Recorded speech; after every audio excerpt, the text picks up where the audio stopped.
ko. Kahit na itago pa, kahit na ilihim pa, kita ko sa iyong mata, tayong dalawa ay isa.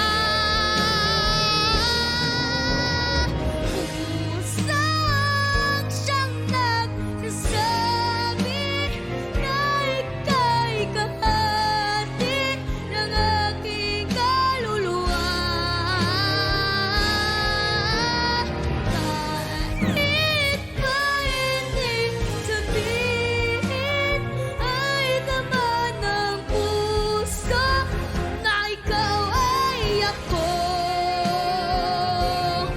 Wagas na pag-ibig ay di magbabago.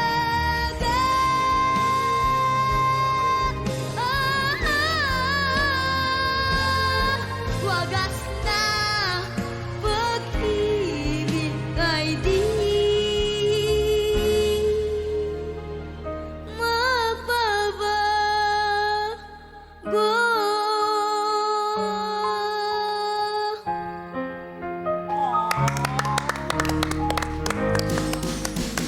Yung piyok, minsan parang pumipiyok yung boses. Pero hindi negative, ha?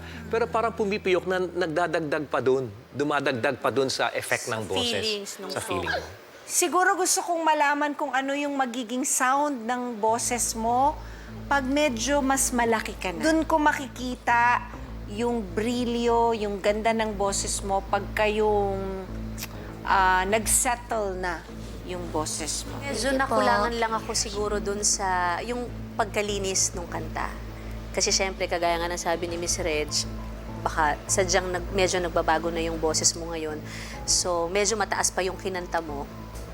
Kaya medyo rinig na rinig siya. Kailangan mo mag-practice pa and you have to readjust to your new voice. And I want to hear you practice more. And I'm so excited for what the future holds for you. Ako magsasabi ng no. Pero ngayon lang yun. Pagkatapos ng natural na stage na to, na nagbabago ang boses mo, saka mo mahahanap talaga kung anong klaseng kanta ang dapat mong kantahin. Para sa akin, Rain, maulan ngayon eh. So, yes. Thank you po. Ako rin, yes. Thank you Wow. po. For now, I will vote no muna. Sige po, okay. But thank you very Thank much. you, Rain. Thank you so Rain, much, Thank you. Rain. Nabigo man si Rain, siguradong excited pa rin siya makita ng dogs niya.